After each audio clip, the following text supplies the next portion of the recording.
All right, well, in honor of everybody's time, including our distinguished guest speaker, I want to say good afternoon, Sunrise Chapel, and I'm really grateful for Joel Brown presenting to us on the life of his father this afternoon. Joel and I are good friends going back a long time, and I've loved having him in town this month and having the opportunity to reconnect and hear overtones of the things that are most spiritually important to him, which I think is a lot of what you're going to end up talking to us about today, maybe. So with no further ado, I'll introduce Joel, and I will remind you that after today, we're going to have an opportunity for you to share your reflections here, and then we're going to have an opportunity to share some reflections and fellowship in Friendship Hall afterwards.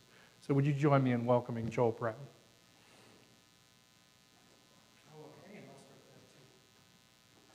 Hello, everybody. As Ethan said, my name is Joel Brown. I'm Mike Brown's son. He also had 3 daughters. You'll see a lot of pictures. I put a lot of pictures up. So I'm just going to start with a few preliminary remarks. I shouldn't talk that long. We'll try to keep it under an hour. I'm used to teaching high school kids, so if you guys don't like what I'm saying, feel free to fall asleep, throw something at me, walk out. It's very effective communication, so I won't mind. But I'm an academic, I'm a PhD in Bible, so I'm a Bible scholar. And as I was putting this talk together, I started in my left brain, really cognitive and thinking, oh, I'm going to get a lot of this idea and that idea. But like I find as I do talks often, they form themselves. It's kind of like if the waterfall is heavy, it finds its own channel where it wants to go. And as I was putting this together, there's a lot less ideas, a lot more just memories and reflections and those kind of things. So it's almost more of a, I don't know, affectionate sharing or a memory of that. There will be some spiritual ideas and stuff in there. So the initial title, waiting on our tech.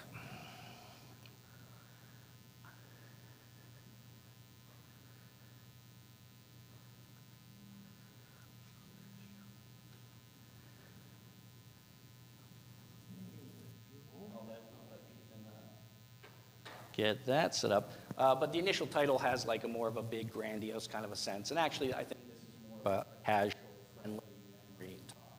So while Ethan's getting that set up, so I'm based in Honolulu right now. Before that, I was in Australia. For COVID, I was in China. I've been all over the place. But I've been coming to Tucson for 30 years, which is about when my dad moved over. We're good? In 91. And is that good, Ethan, or do we have to...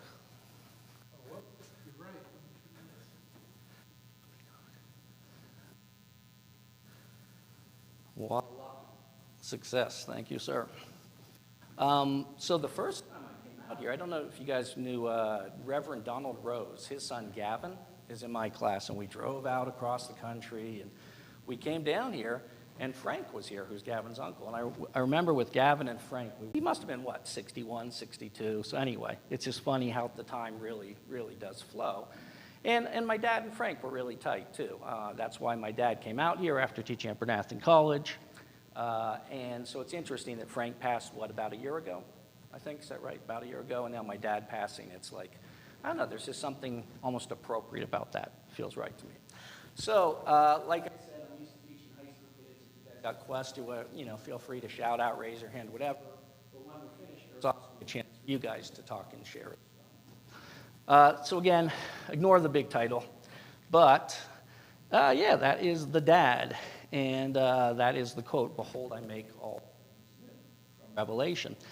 And for me, growing up, that was always hanging in our house, like in Hiram Park in Bernathen.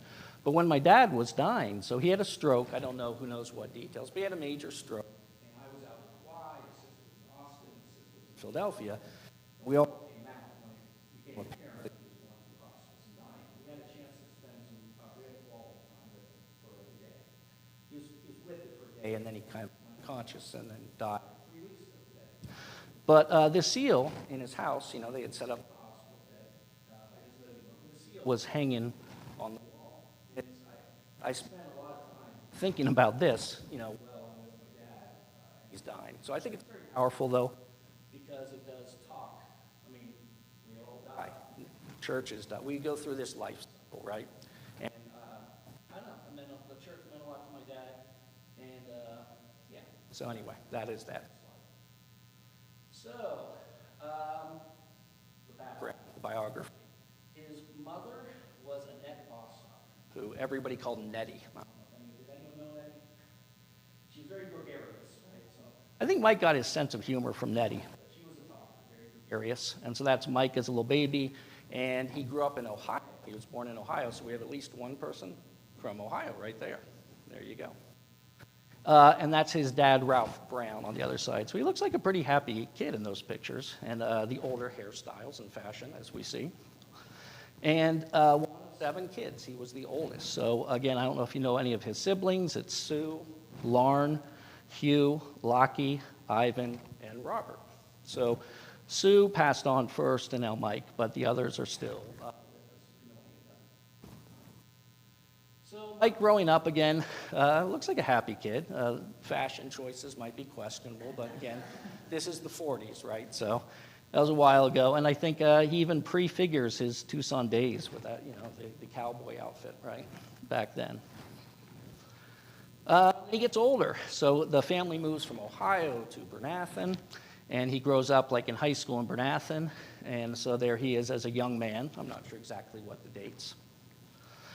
And then after, so this is the Cold War, I guess, the 60s, early 60s, mid 60s, and he joins the Air Force. He was a navigator. So he flew the B-66s on the top over in France and England, and then he flew the C-141s, transports all over the world. So when I was growing up, he was always off in Greece, off in, I don't know, all over the world, and he'd come back and he'd bring like little vases and little, trinkets and things. It was very nice as a kid, the culture. But the family, we like this picture of him there. I think he might have been in New York, but he looks all dashing and suave. Later in life, he was a goofball, right? But back then, he was a dashing young man. So this is some of the family. Those are my sisters. Oh, I'll jump ahead and come back. So this is the siblings. So Madeline's my oldest sister, then me, and then on the far right is Martha, and then the baby is Honor in the white shirt. And I remember this because I was in school in Bernathen. So this is 1996, the same year they had the convention. So yes, I was much younger. And that's also our great Aunt Ruth, who's the last of that line. She's 98. I think she's officially the oldest person in Caronwood Village now. And his wife, Lynn, he remarried. So, yeah, Mike spent a lot of time in Bernathen. That's where I grew up, and he taught at the college. I believe it was 23 years. And he started the psychology program at the school. So a lot of people have come up to me over the years and even here saying, oh, I took your dad's class, and memories. It's always nice to hear that, right? And so Mike married Lynn about 30. Again, I'm terrible with dates right now. About 30 years ago. And then they moved out here. So again, that looks to me like it has to be a Tucson picture. I don't know, maybe it's Texas, but it kind of screams Tucson to me with the cowboy hats. And there's another one of Lynn and Mike on the left up in Seattle. They liked it up there, and that's Mike and Lynn and my sister Martha and a grandkid. So, yeah, this is Mike in his older years, and you can't quite see below there, but he loved Palm Sunday. So he's holding up the palm, right? You guys do the palm. And like my sisters and I talked about this when he was passing. Like he had a little bit of a flair for the dramatic, and it was like a very symbolic time to pass. He and I spent a lot of time as I got older, especially talking about spiritual things, the state of the church, the state of the world. And it's like, it's almost like he chose this time. I mean, you can talk providence, right, or whatever. But yeah, he died the day before Palm Sunday. And it's just very symbolic, right? The death, the rebirth, the spiritual energy in the world. So there is me. Again, he looks really young, but I'm just a baby. So that's like literally, 50 years ago. Kind of amazing, huh? So now I just wanted to talk a little about the dying process. So this, again, in some ways, this is just a celebration. Remember my dad and share memories. But, there's pain as well. Grief process. We all go through it our own way when somebody dies. And feel free to share later or feel whatever you want to feel as we go through it. But so I came out here. That's just a little picture. I'm not a great artist, but when we were initially setting this up, I pitched the idea to Ethan. We could have little stations afterwards, do some poetry, some drawing. I just think expressing yourself artistically is a great way to work through all kinds. So this was me. Just I was out at Basha's Grocery out by Sabino Canyon, my dad's house, and I drew that little picture. But then I'm also a writer. So this is the poem I wrote the day I really got to talk to my dad out there. So could somebody, I just some volunteers if you want, to read some of the stanzas. So would somebody want to volunteer to read the first section here? Any volunteers? Too far away? Go ahead. Oh, just if you want to read this page, there's like 5 little stanzas or sections of the poem. So if you just want to read this. The whole poem? Yeah. Or you can read this page. Okay. Yes.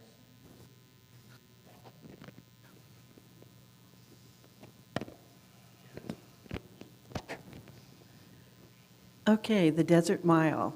It is unforgiving, the native sun, the colors of the cactus, the dry cracked ground, the little purple flowers found, and their search for life, a little water. I want to sleep under the sky as all the stars go crossing by. Watching me, a little child with open arms, with open eyes, a dreamer of dreams. Thank you. And does somebody else want to read another stanza?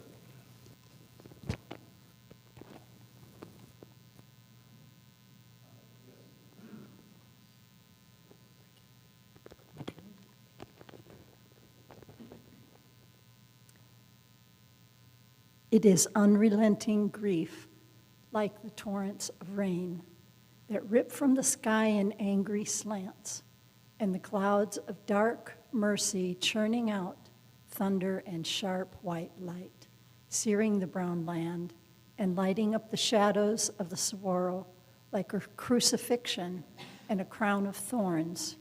Rivers run.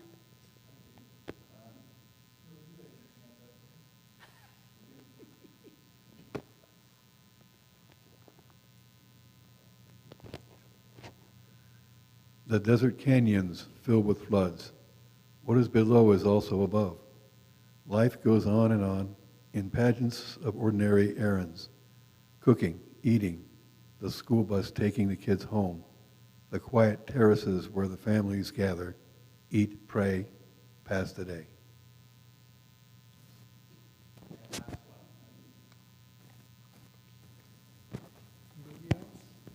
Anyone want to read?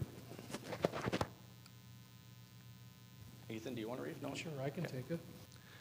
Life goes on until it doesn't, and then it stops, as still as the mountain that has stood for 10,000 years, and something majestic and timeless gathers as the spirits of the ancestors draw near, and other eyes, open to other worlds, as the soul charts its course in realms and kingdoms beyond words. Thank you for all the readers. So, yeah, when I showed up, it was funny. When I found out my dad had a stroke, I was like very calm. Maybe because I'm older, grew up on very good terms with my dad, and he's a spiritual guy. And I think in a lot of ways, honestly, the last 10 years, he was looking forward to going to the spiritual world. You know, it's like you start getting edge in there. But then when I showed up and saw him, I'd been in Australia for 2 years and China before that COVID, so I hadn't even seen any of the family in 2 years. And what really surprised me was not the grief. It was, I've been telling you, the tenderness. When people are passing, I don't know how it is for you. This is my first parent to pass. And I actually thought I was ready for this because, you go through stuff, you get older, you go through stuff. But parent passing is like not being outside the moment. It's part of the struggle. So for me, like you're seeing me working through this in real time. But what I was amazed there is just the tenderness. And what I told people is like talking to my dad there, it was like talking to a 6-year-old. I don't mean that in any way negative. It was just like a very innocent, very innocent kind of an energy. And yeah, and it was a very good conversation. He does the stroke, he couldn't, I could tell he's reaching for big words and couldn't get them. But he was there, his spirit was there. And he said a lot of things that I'll be reflecting on the rest of my life, essentially. It's just very powerful for me. So that poem was written that day, that Monday I saw him before he died on a Saturday. Again, if you have, I'm just too much of a teacher guy, so if you have questions, raise your hand. So again, not the greatest artist in the world, but I just felt the need to express myself, and so I just drew some colorful ones. I think I called the one on the left Life After Death, and the one on the right Resurrection. But the other thing I didn't say is that last line in the poem, a couple lines where I talk about the ancestors. So one of the things that's really interesting to me, again, you can't know these things until you experience them. When I'm sitting there by my dad's bedside, when he's in this process of dying, I can strongly feel the presence of his parents. And they've been, when Annette Bostock, she died, I was in 8th grade, so what's that, 30 more than 30 years ago. Ralph died when I was a kid in the 70s. But I can just really feel both of their presence, right? The ancestors there.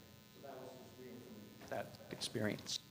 But yeah, these is just my, I don't know, way of just kind of feeling the energy, letting it kind of flow through you. So then I wrote one more poem. So do we have a volunteer to read this one?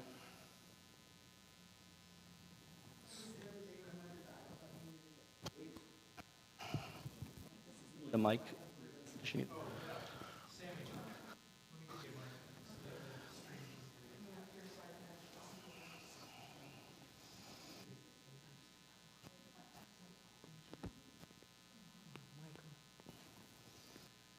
Okay, the day my father died.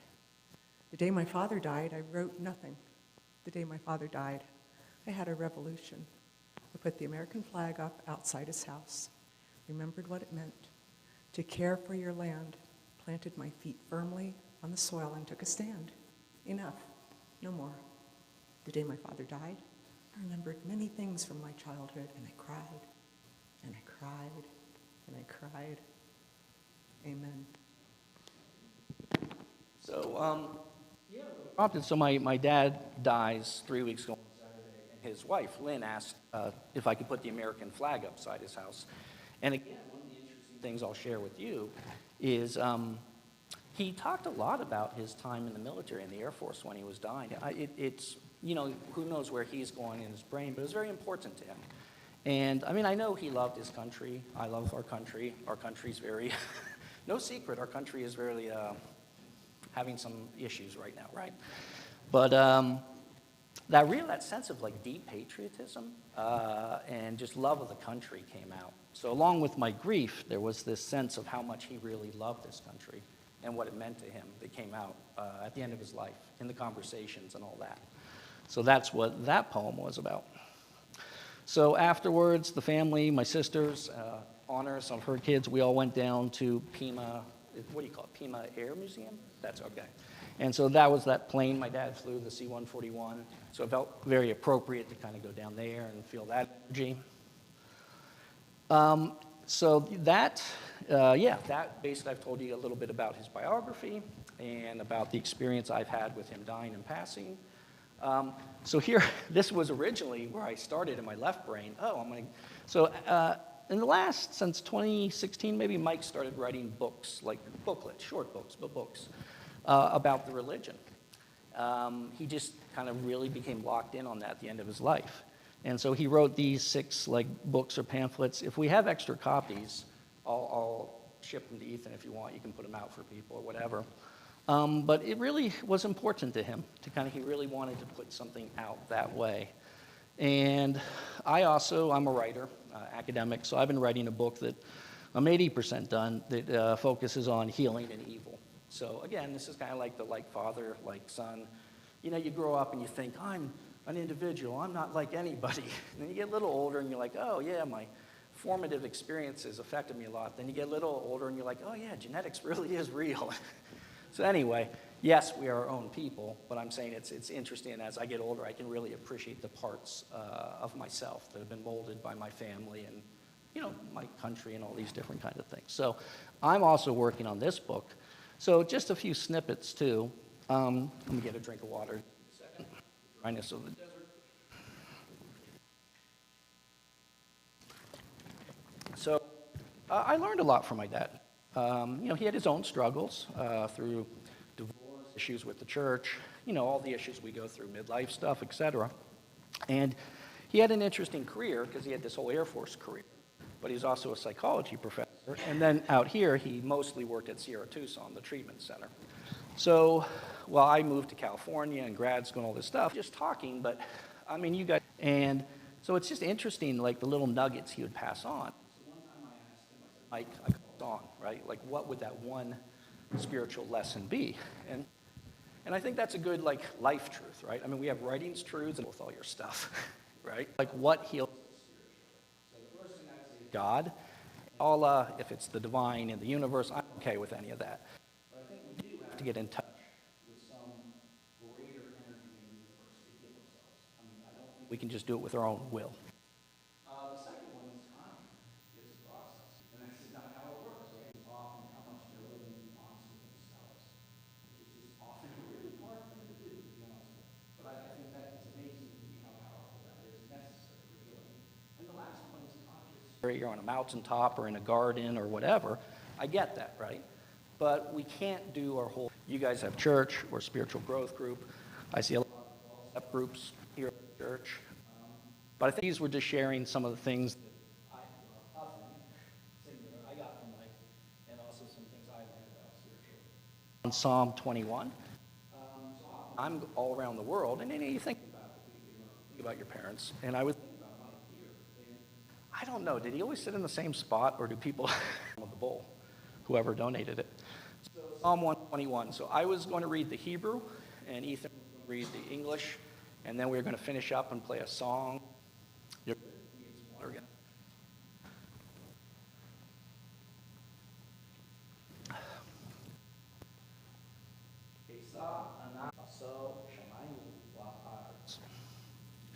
I will lift up mine eyes unto the hills and the earth. He will not allow your foot to be moved. He who keeps you shall not slumber.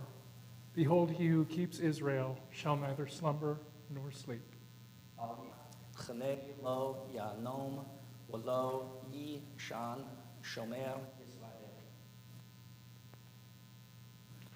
The Lord is your keeper. The Lord is your shade at your right hand. Yahweh Tseleka, Al Yad Yemineka, Yomam HaShemesh Lo Yaveva Yareach Balayla. From this time forth and even forevermore. Yahweh Yishmorka Mikol Ra Yishmor Eith Nafsheka. Yahweh Yishmor Seifka Uvo Eith.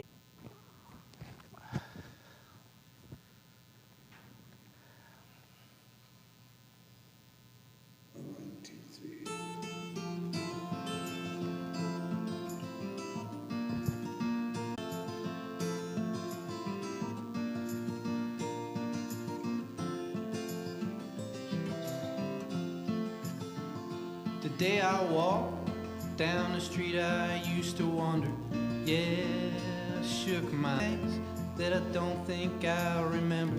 Hey, how lucky can one man get?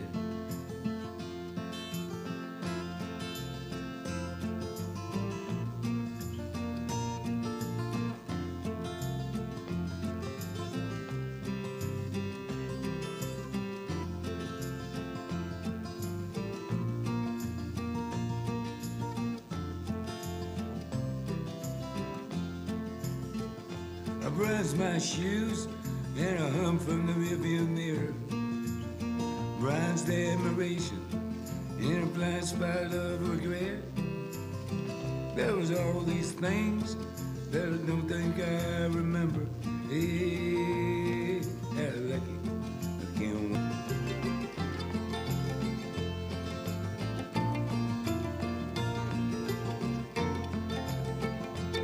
My cigarette, but there was all these things can Man, get Life and their sense of it, today's presentation. So anybody that wants. Your father was a good one to tell you.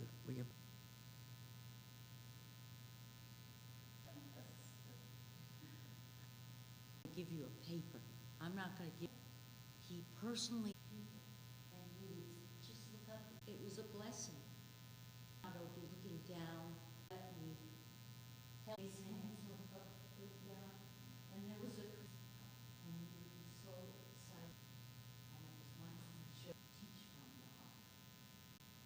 listener. So, and he only, something that he had sort of summarized down. He had quite an effect on me throughout his entire life. And